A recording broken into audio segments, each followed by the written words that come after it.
Portland State's music department will have a new chair next fall. Composer-guitarist Bryan Johanson will be taking over September 1st. Bryan's latest composition will have its world premiere next weekend. It's a piece for cello and choir. A few weeks ago, he sat in on the Portland Symphonic Choir's first rehearsal.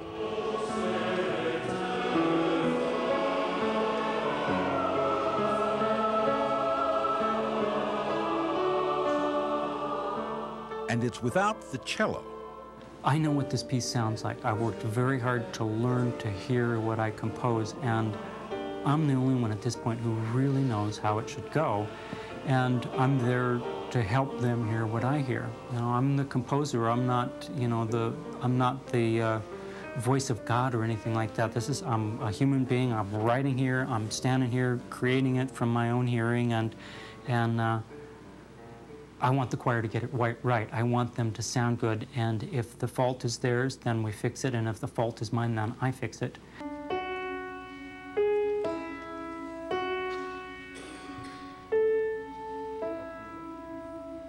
Bryan's composing can take place anywhere and at any time.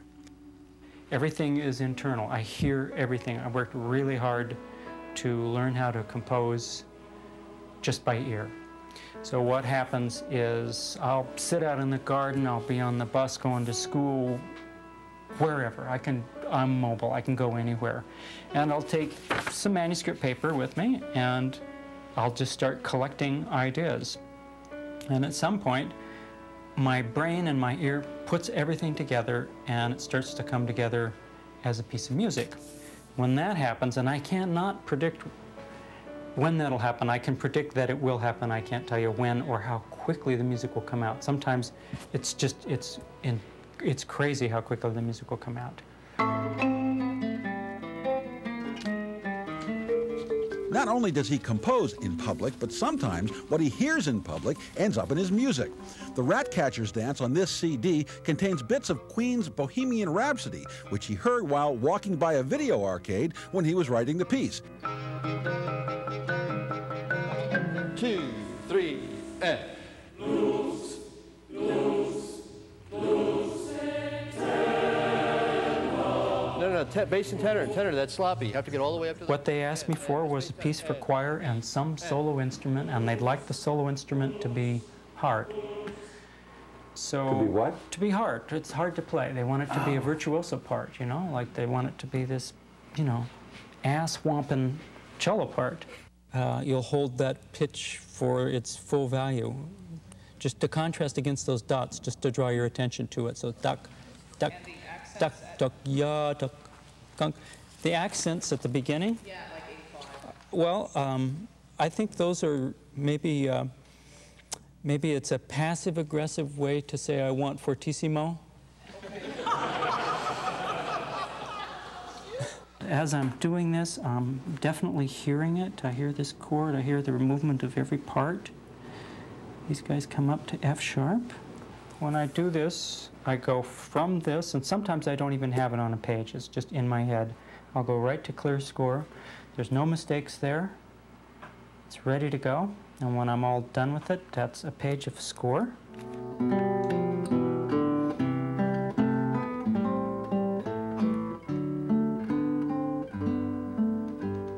That beautiful guitar was made for Bryan by Jeffrey Elliott right here in Portland.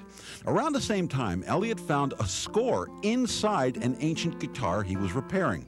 It gave Bryan an idea. Why not write something and have it built into his guitar? And I wrote it really tiny. It was very tiny pieces of manuscript. A lot of music. I wrote more than I'd planned on, so I had to write it really tiny.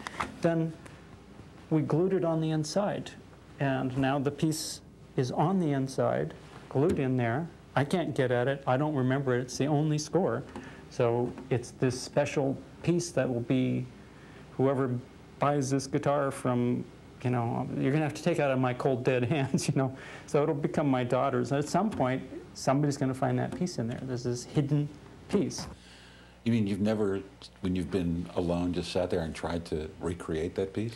No, when I learned it, I strictly read it. And I remember the beginning as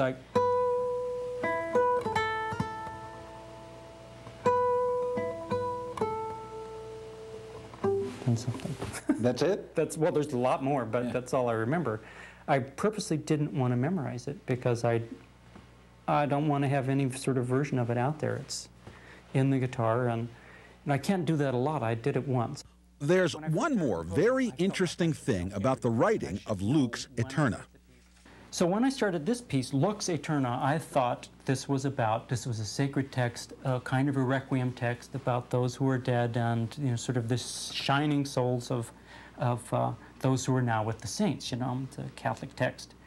And I really felt it was just going to be kind of that kind of piece, a requiem piece. But when I started composing it, every night I had a very specific kind of dream. Every night, from the very beginning, when I first started writing it to the double bar, and when I finished, the dream stopped. Every night, I dreamt very, very vividly about people from high school. Unexpected, just people that I knew, peripheral people that were in classes other than me. I would have very vivid dreams about them.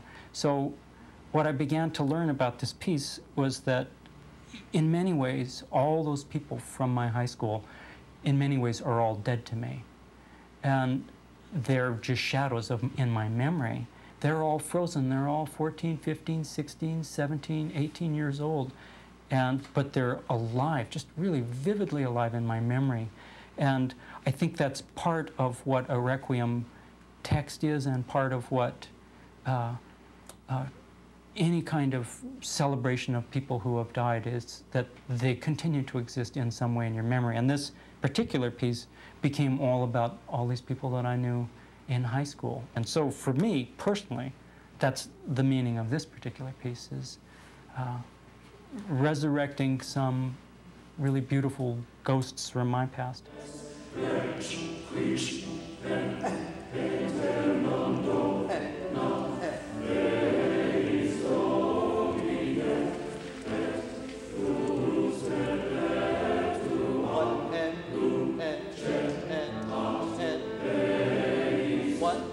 It's like all I could hear was the cello part missing. It's like, reminds me of that story of Sibelius, where he went to a rehearsal of his second symphony and the second trumpet player was sick. And about halfway through the rehearsal, he's walking out, and somebody said, "Maestro, where are you going?" And he says, "All I can hear is the missing trumpet."